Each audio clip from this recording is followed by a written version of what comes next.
Magandang gabi po sa ating lahat. Bago natin pasimulan ang ating kwento, ay hayaan niyong batiin ko muna kayo ng isang matiwasay at mapayapang gabi. Saang panig man kayo ng mundo naroroon. At tulad po ng dati, ay hangad ko pong lagi na sana po'y nasa mabuti kayong kalagayan, ligtas sa anumang uri ng kapamakan at karamdaman.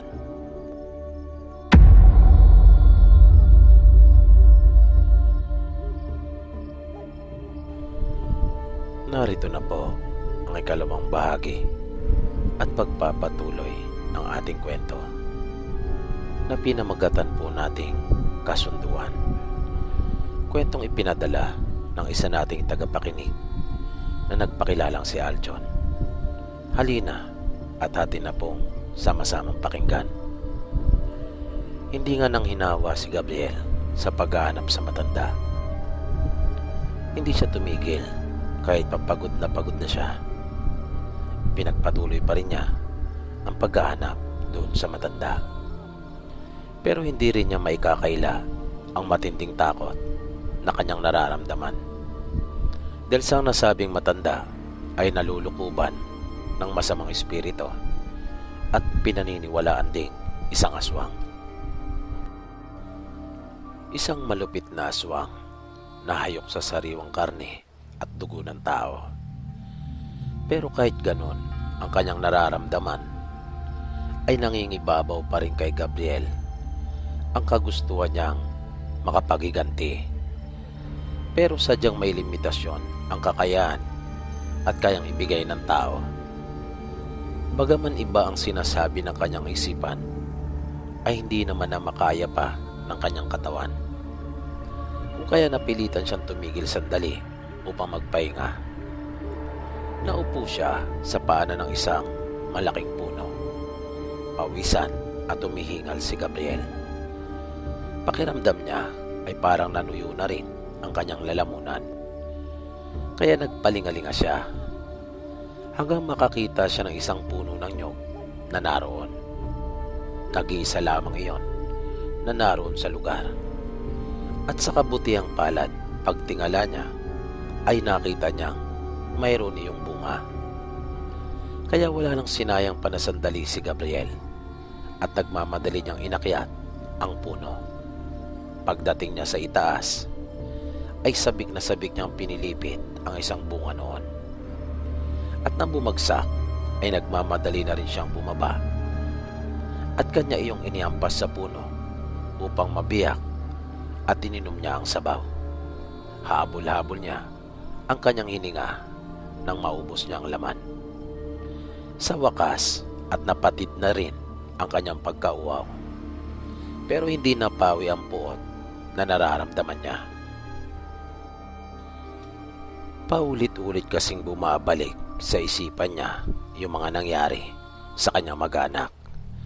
Lalong-lalo na yung masaklap na sinapit ng kanyang kuya. Kaya tumayo na siya at nagpatuloy sa paghahanap. Suntok sa buwan ang ginagawa niyang iyon, pero hindi pa rin siya nawalan ng pag-asa. Sa tuwing maiisip niya sila, ay iyon ang nagbibigay ng lakas ng loob at dahilan para siya ay magpatuloy. Makalipas ang ilang minutong paglalakad, ay bigla na lang nagdilim ang buong kapaligiran at umihip ang malakas na hangin. Kung kaya, napatigil bigla si Gabriel at pinagmasdan ang kanyang paligid. Nagtaka siya kung anong nangyayari. Bakit biglang nagbago ang kanina'y maaliwalas na paligid? Kinabahan si Gabriel. Maya-maya pa ay may bigla siyang naaninagan sa di kalayuan. May tao na ibulalas niya. Nakasuot iyon ng napakaputing damit. At dahil sa madilim nga ang buong kapaligiran, kung kaya naman angat na angat ang puting kulay ng suot noon. At habang iyon ay papalapit, napansin rin niya ang mahabang buhok noon na nakalugay. At nagulat siya pagkat sayad na iyon sa lupa. Sa buong buhay niya kasi ay noon lamang siya nakakita ng buhok ng isang tao na ganun kahaba. Napansin din niya ang maamo at magandang mukha ng babae. Pero sa isang iglap ay bigla naman iyong nagbago.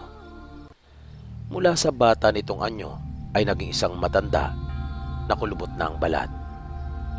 Maging kasuotan nito mula sa pagiging kulay puti ay bigla na lamang naging itim. Mangkukulam, nasabi ni Gabriel. At narinig niya ang tinig nito nang tumawa ng ubod lakas. Umaalingaw-ngaw ang boses nito nang tanungin si Gabriel kung anong ginagawa niya sa lugar na iyon. Nanatili siya nakatayo at hindi na nakagalaw, dala ng matinding takot at pagkamangha sa kanyang nakikita. Pagkat nakalutang na sa hangin ang matanda ng mga sandaling iyon. Ito na marahil ang sinasabi ng kanilang ina, na sabi ni Gabriel sa kanyang sarili. Wala po akong masamang hangarin sa pagpunta ko rito, wika ni Gabriel. Pero may nais po akong hilingin sa inyo. Alam kong kayo lang ang makakatulong sa akin, pagpapatuloy niya. Tumawang muli ang matanda ng nakakaloko at sinabing paano naman daw nalaman ni Gabriel na tutulungan siya nito. Sinabi pa ng matanda na iniiwasan at kinakatakutan ng mga tao ang bahagi na iyon ng kagubatan. Alam ko po, mabilis na tugon naman ni Gabriel. Eh bakit nagtungo ka pa rin dito? Tanong muli sa kanya ng matanda. Wala na po kasi akong ibang mapupuntahan. Pinatay po nila ang mga magulang at kapatid ko. Naikwento sa amin dati ni nanay ang tungkol po sa inyo. Kung kaya, nagbakasakali po ako. Sino ang nanay na tinutukoy mo, bata? Tanong muli sa kanya ng matanda. Si Maria po. Maria, pag-uulit ng matanda. Opo, Maria po na asawa ni Pisyo. Pisyo po ang palayaw ng tatay namin. Biglang natigilan ng matanda at tila ba nagkaroon ito ng interes na pakinggan pa ang mga sasabihin ni Gabriel. Gusto ko pong magiganti. Walang awa po kasi nila silang pinatay. Umiyak na pahayag ni Gabriel. At magagawa ko lang po iyon kung tutulungan niyo po ako. Ano naman ang kapalit? Tanong sa kanya ng matanda. Kahit ano po, kahit buhay ko pa po ang maging kapalit. Kahit ano pong ipagawa niyo sa akin ay gagawin ko. Basta tulungan niyo lang po ako.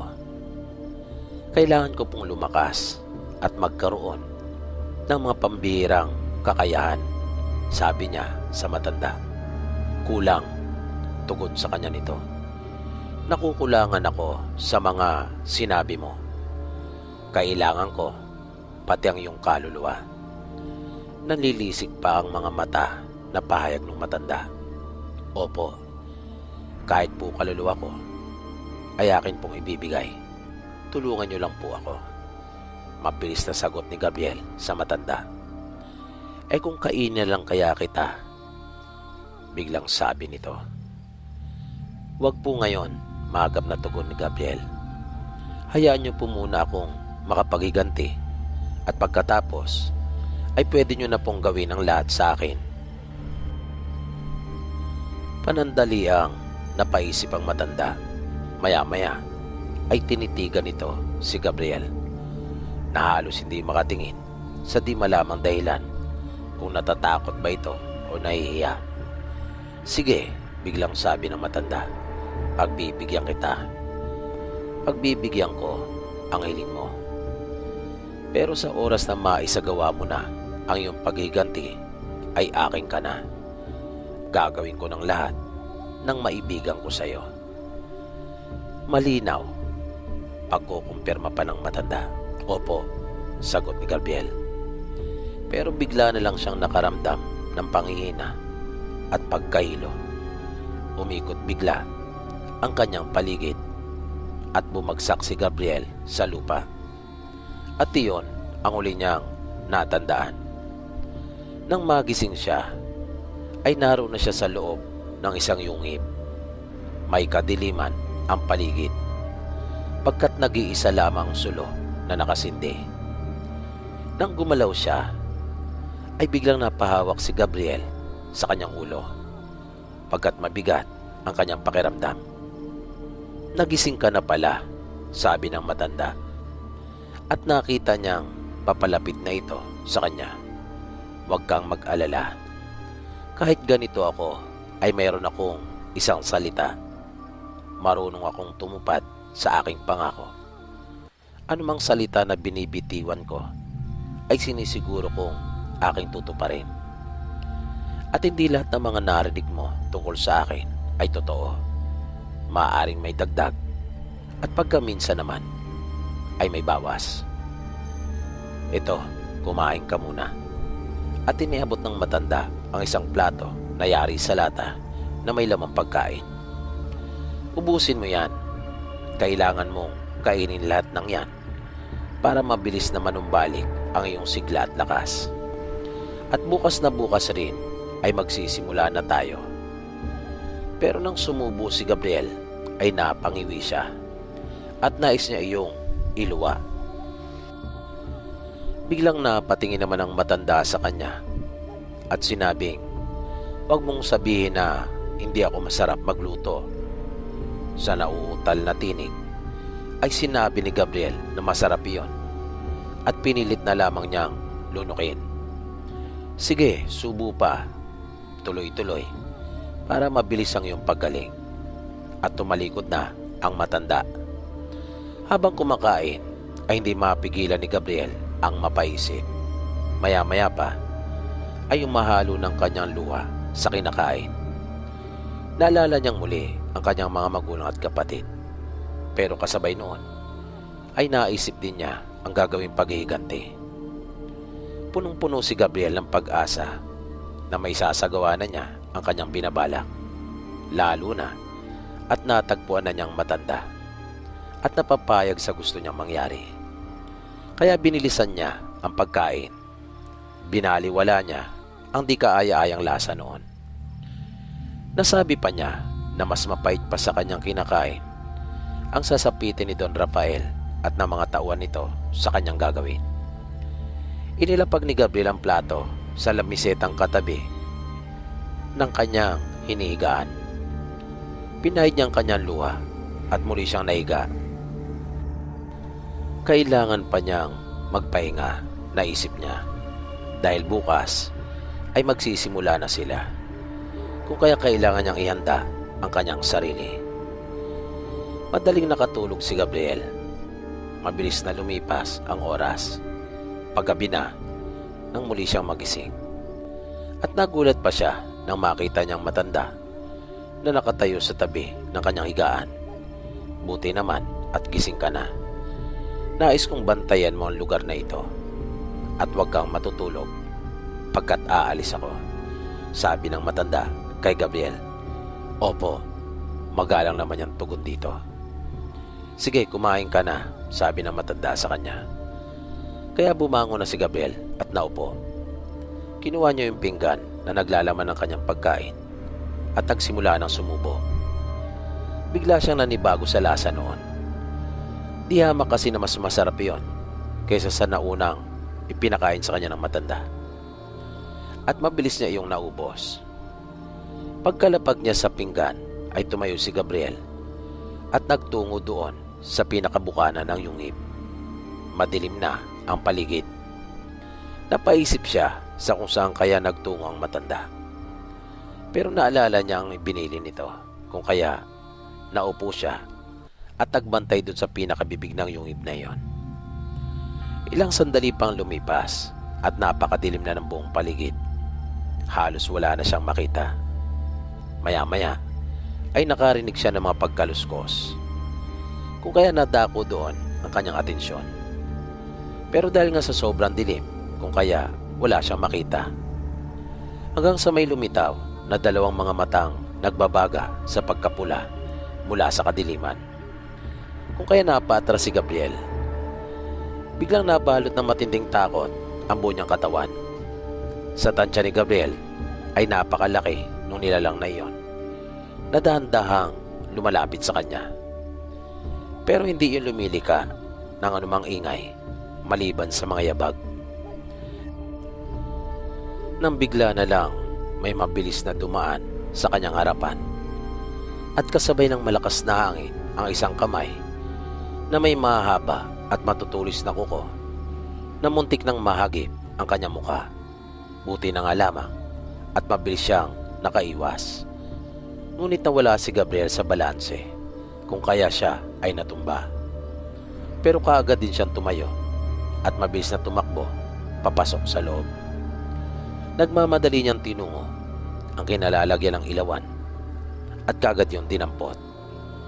Inilawan niya ang kanyang harapan, ngunit mabilis na naglaho yung sumusunod sa kanya. Maya-maya ay nakita ni Gabriel ang matanda, kaya patakbo niya itong nilapitan para isumbong kung ano ang nangyari. Pero itinaas ng matanda ang isa niyang kamay at pinatitigil niya si Gabriel. Sinabi nito sa kanya na hayaan muna siyang makaupo at makapagpahinga. Sinabihan din nito si Gabriel na masanay na, pagkat hindi lang iyon ang kanyang mararanasan, at wag daw itong masyadong iyakin. Huwag mong ipagpalagay na ang nasaksihan mo ngayong gabi ay napakahalagang bagay at lubhang kakaiba, dahil hindi, sabi pa nito kay Gabriel, pangkaraniwan lamang ang mga bagay na yan. Bulag lamang kasi kayo sa mga tunay na nangyayari sa mundo. Pagpapatuloy pa ng matanda. Kung kaya nagtaka si Gabriel sa sinabi ng matanda, nahiwagaan siya sa mga pananalitang binitiwan nito. O ito, kumain kang muli, at nang upang sa ganon ay makapagpahinga ka na, dahil maaga pa tayo magsisimula bukas. At ibinato ng matanda kay Gabriel ang isang supot na naglalaman ng pagkain. Salamat po, wika ni Gabriel sa matanda. Ikinumpas lang naman ito ang kanyang isang kamay na tila ba sinasabing walang anuman iyon, at kumain na siya.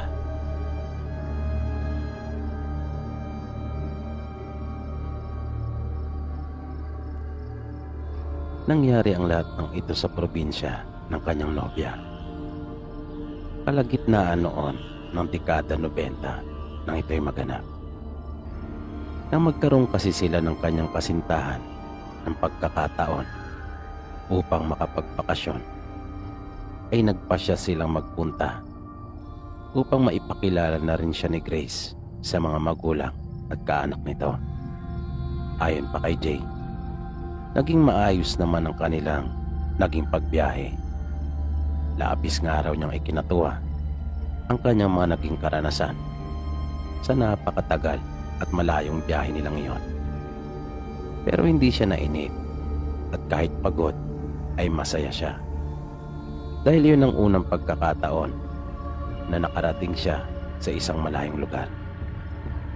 Pagdating nila doon sa bahay ng mga magulang ni Grace, wala pang isang oras ay unti-unti nang dumami ang mga taong nagsipuntahan doon. Nagdatingan ang mga pinsan at kamag-anakan ni Grace. Buti na nga lang rin daw at naisipan nilang mamili ng ilang mga pasalubong nung nasa biyer pa sila. At sa dami ng mga nagpunta, nagmukha tuloy may handaan doon sa bahay nila Grace. Pinaghati-hatian nila yung mga dala nila Jay na pasalubong. At napansin nilang magkasintahan na labis silang nagalak. Pero may isang naroon na malungkot. Nasa isang sulok lang at hindi ito umiimik. Para bang nakontento na siya na nakatunghay lang sa mga nagkakagulo at walang tigil na nagkukwentuhan nilang mga kamag-anak. Kaya biglang napalapit si Jay kay Grace at naitanong sa kanya kung sino at kaano-ano niya yung dalagita. Sinabi naman nitong pamangkin na raw niya iyon sa pinsan. At Yumi daw ang palayaw nito dahil Mayumi ang buo nitong pangalan. Nasabi tuloy ni Jay na bagay sa dalaga ang pangalan nito dahil mukha nga siyang mainin at tahimik talaga. Kasi nang ayuna naman iyon ni Grace at sinabing tama nga ang kanyang nobyong si Jay. Sa paglipas ng mga oras ay unti-unti na ring nababawasan yung mga bumisita at nakiusyoso. At bago pa tuluyang kumalat ang dilim ay wala na silang lahat. Na medyo kakaiba iyon para kay Jay. Ngunit naisip niyang marahil ay ganun lang talaga sa probinsya nila Grace. Na wala na talagang taong makikita sa labas pagsapit ng dilim. At lahat ay nasa kanya-kanya ng bahay. Kaya nangiti si Jay at nasabi sa sariling ibang-iba talaga ang buhay probinsya. Napakasimple. Sa pahingang malalim na kanya pang nilanghap ang sariwang hangin.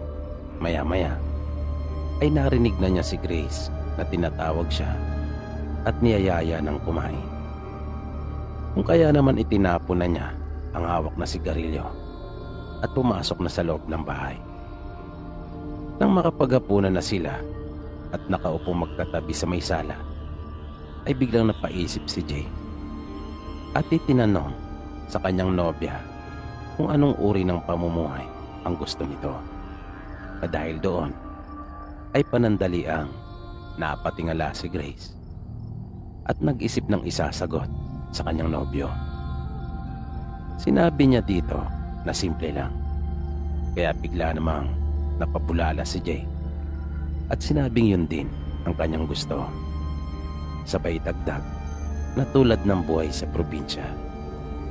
At muli nitong tinanong si Grace na tila ba gusto niyang malaman kung ano ang opinyon nito tungkol sa kanyang sasabihin. Sinabi niya sa kasinta na ano kaya kung doon na lang daw sila tumira sa probinsya nila Grace. Kitang-kita ni Jay ang pagkabigla sa mukha ni Grace. Makailang beses pang umiling. Kasabay ng pagsasabi nitong hindi at ayoko. Nagtaka at ikinagulat naman ni Jay yung naging sagot at naging reaksyon sa kanya ng nobya. Kung kaya tinanong niya ito kung bakit at anong dahilan kaya ayaw niyang tumira doon sa kanila. Hindi kaagad nakasagot si Grace kay Jay. At tila ba napaisip ito ng malalim na nakikita pa ni Jay na sunod-sunod ang naging paghinga nito ng malalim. Maya-maya pa ay bigla na lamang itong tumayo at nagyaya ng matulog. Kaya lalong napaisip si Jay. Ano ang ayaw at iniingatan ng kanyang nobya na malaman niya? Ano ang ayaw nitong sabihin sa kanya? Kaya nang nasa kwarto na sila, tahimik lang si Jay na nakahiga at iniisip yung naging pag-uusap nila ni Grace. Hindi nagtagal ay naramdaman niya na niyakap siya ni Grace at sinuyo. Sinabi nitong wag na raw siyang magtampo. Ginamit naman ni Jay ang pagkakataon na yon para paaminin si Grace. Gusto niya kasi talagang malaman kung ano yung nalalaman nito na ayaw ipaalam sa kanya. At wala nang nagawa pa si Grace nang kulitin siya ni Jay. Kaya sinabi na niya dito yung totoo. Ayon sa kanyang mga pinsan at mga kamag-anak na nakausap, may aswang na gumagala sa kanilang bayan.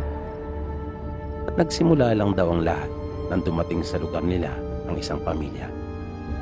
At ito rin naman ang dahilan kung bakit bago pa kumalat ang dilim ay sinisikap na ng mga tao sa lugar nila na makauwi na ng kanilang pamamahay. Pagpapatuloy pa ni Grace, 2 bata na ang nawawala. Mailan na rin ng mga buntis sa nayo nila ang basta na lamang nakunan. Nabase pa sa mga kwento bago yun mangyari sa mga buntis, ay nagiging aligaga sila. Na talaga namang hindi sila mapakali. Para daw silang sinisilaban sa matinding init na kanilang nararamdaman. Ang ilan naman sa mga buntis ay may naaamoy umanong napakalansa at nagwawala ang kanilang mga alagang aso. At lahat sila ay nagigising na lamang ng madaling araw na dinugo na at wala ng kanilang mga sanggol sa sinapupunan. Tahimik at seryoso silang nag-uusap na dalawa. Ganadong-ganado si Grace sa pagkukwento kay Jay nang bigla na lang napagalpak ito ng tawa. Sabi ni Jay, hindi raw niya akalaing pati si Grace ay naniniwala pa rin pala sa mga aswang. Ang buong akala daw niya ay may dating nobyo si Grace na taga roon sa kanila at ito ang dahilan kung bakit ayaw nitong doon sila tumira. Hindi daw niya inaasahan na aswang pala ang dahilan kung kaya ayaw ni Grace doon. Pero hindi naman nagustuhan ni Grace yung ginawang pagtawa sa kanya ng nobyo. Para kasi siyang nainsulto. Kung kaya, nagpatuloy pa siya para patunayan kay Jay na totoo ang mga aswang. Nagkwento pa siya. Binahagi niya kay Jay yung nangyari sa kanilang ina pero hindi pa rin naniwala si Jay. Lalo na kapag hindi nakakasagot si Grace sa kanyang mga itinatanong. Kaya makailang ulit nitong sinabi sa kanyang nobya na hindi totoo ang mga aswang. Lumaki at umidad na raw siya ng ganon pero kahit minsan ay hindi pa siya nakakita ng sinasabi nilang mga aswang. Sa inis naman ni Grace sa kanyang nobyo ay tinalikuran na niya ito at pinilit na lamang na makatulog na. Pinakiramdaman pa ni Jay ang kanyang nobya na may kalahating oras.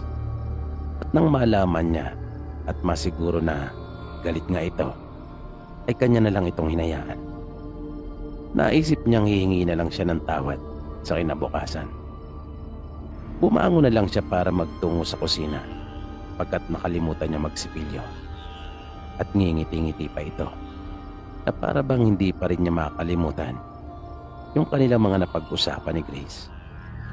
Natatawa siya lalo na kapag nakikita niyang natatameme ang kanyang nobya at hindi makasagot sa mga tanong niya para patunayang totoo nga ang mga aswang.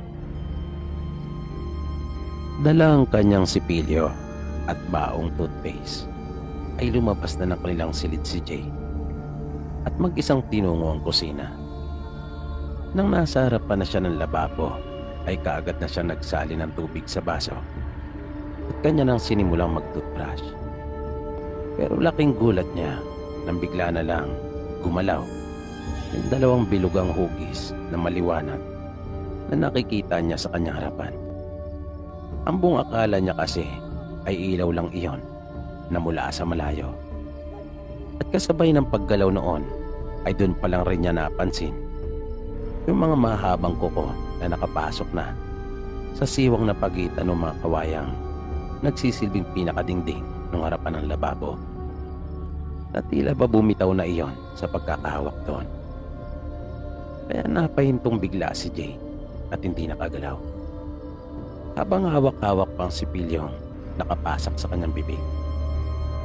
Pero makaraan ng ilang saglit ay napakalma na rin niya ang sarili. Naisip niyang marahil ay isa lang iyon sa kanilang mga alagang naroon na may kakayahan kung kaya nagawa ng makatayo. Pero naisip rin niyang napakalaking aso noon kung sakali. Hindi niya akalaing may alaga pala silang aso na ganun kalaki. Sabi pa niya sa kanyang sarili na pinipilit niyang iwaksi sa isipan ang ukol sa mga aswang na napag-usapan nilang magkasintahan. Kaya pilit pa rin niyang pinapaniwala ang kanyang sarili na karaniwang hayop lamang yung kanya nakita.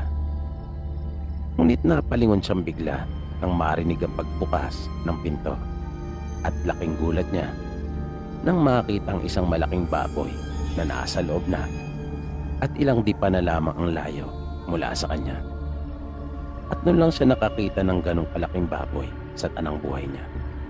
at kakaiba ang mga mata nito. Nagliliwanag. Nagtatayuan ang mga buhok nito sa gawing bato at ang lalaki ng mga ngiping nakausli sa harapan ng bibig. Titig na titig ito sa kanya habang patuloy pa na tumutulo ang malapot nitong laway. Dahan-dahan itong lumapit sa kanya at kapansin-pansin ang mabangis na itsura nito. Na kahit ayaw pa rin niya sanang maniwala, kaya lang nararamdaman na niyang siya talaga ang pupuntiryahin nito. Kaya napilitan na siyang sumigaw at humingi ng tulong. Maya-maya ay narinig ni Jay ang malakas na tinig at tinawag ang pangalan ni Yumi. Halos sabay naman silang napatingin ng baboy dun sa nagmamay-ari ng tinig na iyon. Tatay na pala ni Grace. At naroon din sila ng nanay niya at mga kapatid. Matapos iyon ay mabilis nang umalis yung baboy. Ayaw pa rin sanang maniwala ni Jay pero sapat na yung kanyang mga naasaksihan at narinig. At kung tama ang kanyang pagkakaunawa sa mga nangyari, ay aswang pala si Yumi. Siya yung nag-anyong baboy. Pero mas lalo pang nagulat si Jay sa kanyang mga nalaman. Dahil bakit alam ng tatay ni Grace at ng buong pamilya nila ang ukol sa pagiging aswang ni Yumi. Dahil may lahing aswang din pala ang buong pamilya nila Grace. Ang totoo, buong ang kanila ay mga aswang. At yun din ang totoong dahilan kung bakit ayaw doon ni Grace manirahan. Ayaw niya kasing tanggapin at yakapin ang pagiging aswang. At napag-usapan na iyon ng kanilang pamilya. Naunawaan nila at iginalang ang pasya ni Grace. Pinayagan nila at ibinigay nila ang kalayaan dito. Kaya pumula noon ay naniwala na ako. Totoo po ang mga aswang. Dahil mismong asawa ko po, Sir Pipi, at kanilang angkan ay mga aswang. Kung hindi nga lang siguro ako totoong mahal ni Grace, ay baka nalapan na ako noon doon sa kanila. Buti na lang at nagmamahalan talaga kami. At nung gabi pa lang mangyari iyon, gusto lang pala akong tabutin ni Yumi dahil na rin sa utos ni Grace. Dahil napikon ito sa akin ang pagtawanan ko at sabihin hindi ako naniniwala sa mga aswang. Natatandaan nyo nung tumalikod siya sa akin. The next na pala niya si Yumi at tinutusang gawin yun sa akin. At bago po tayo tuloy ang magpaalam ay nais kong samantalin ang pagkakataon upang magpasalamat sa inyong lahat na walang sawang sumusuporta at nakikinig dito po sa ating programa. Ganon din sa mga kababayan nating OFW at Marino sa buong mundo na walang sawa ring sumusubaybay sa lahat ng ating mga kwento. Maraming salamat po sa inyong lahat sa pakikinig at pagsubaybay. Hanggang sa muli.